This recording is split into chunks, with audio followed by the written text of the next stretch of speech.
Mentioned I had a little Bengals special for you.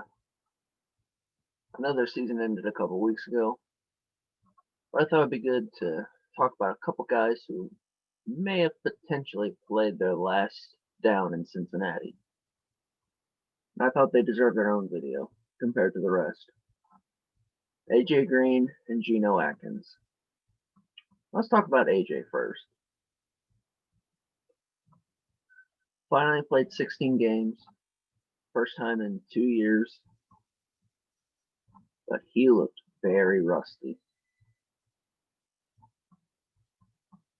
He looked old for most of the year, which really stinks to say. And we expected rust, but I don't think many of us expected that much rust, especially as the year went on, and he still looked old, still looked rusty. Had 45 catches, 500 some yards, not what we were hoping for at all. Obviously, Burrow going down did not help, but he had flashes, but that was about it.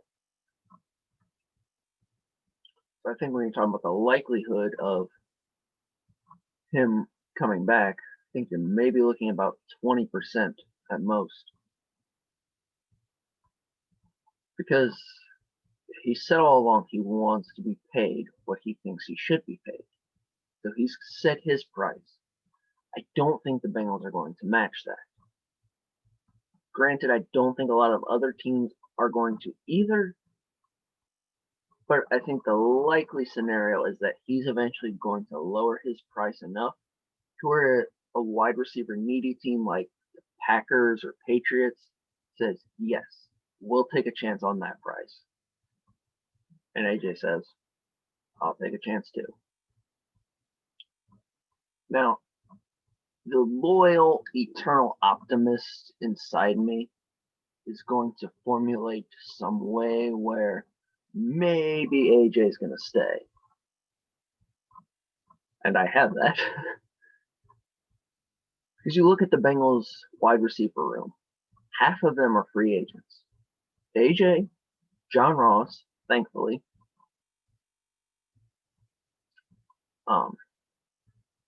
Alex Erickson, the return specialist, and Michael Thomas, who surprisingly had a pretty effective year. I could see them bringing him back. But they're going to need receivers. And unless Penei Sewell gets taken before 5 and they go Jamar Chase at 5, they're going to need someone. So I could see them circling back around and saying, we know you pretty well.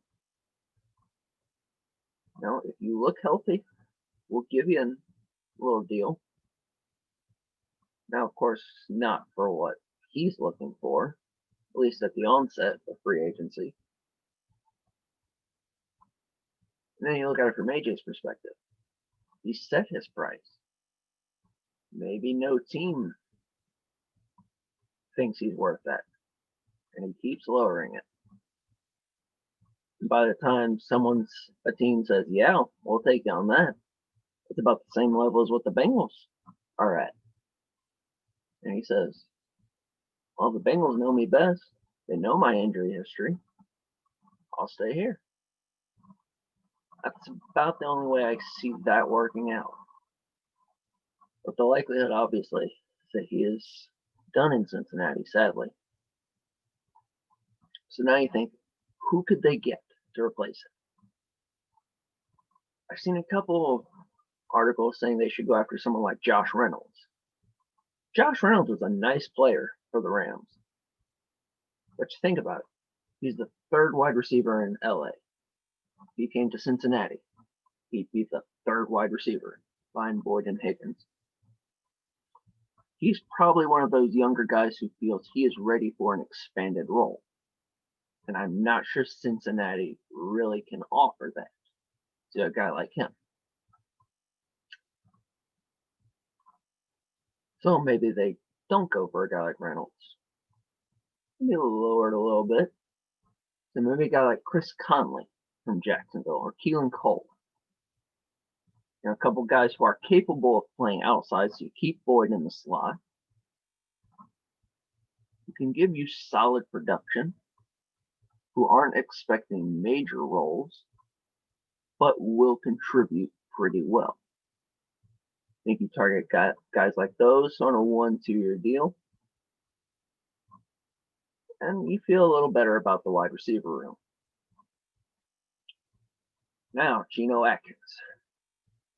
This is interesting because he was not himself at all.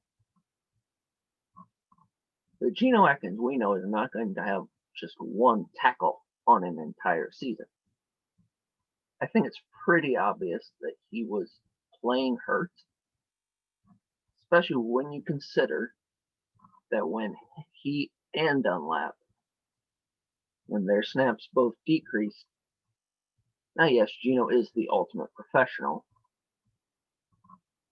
but there were reports that he was talking with the coaches about what kind of role he should have, how many snaps he was comfortable with. So it's obvious he had something to do with that as well. It really makes you think his shoulder bothered him a lot more than he let on, and he just really wanted to play.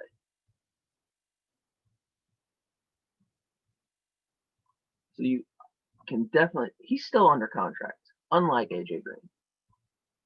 So that right there makes it so much more likely that he stays.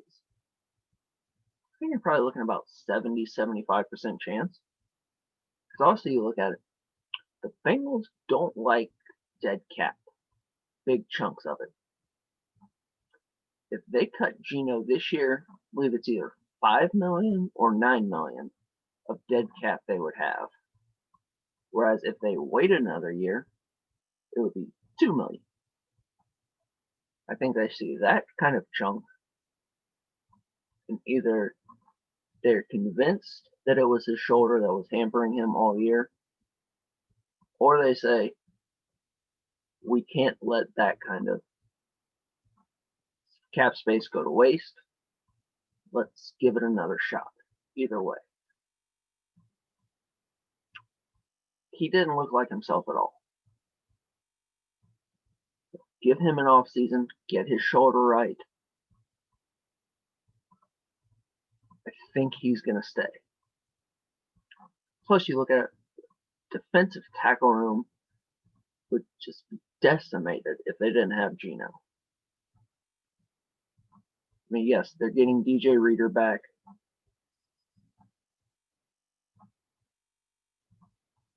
And the talk all along when I brought him in was it's going to reinvigorate Geno. But Geno wasn't healthy. Get a healthy Reader, a healthy Geno. Now we're talking about a solid defensive line. And even then, if they think Geno should stay in more of a situational role, your depth is still in question. You know, they brought guys in off the street to start over him. I don't think they really want to do that. Yes, they could target someone second, third round. But even then, if they can sit a year behind Geno and then take over, that's your ideal situation. I don't think Geno Atkins finishes his contract out, especially with only $2 million in dead cap. But I do think it's pretty likely that he stays one more year in Cincinnati. I'm hoping so. If we lose both of those, that's a tug at the heartstrings. I got to admit. To my loyal watcher, thank you for tuning in. As always, talk to you next time.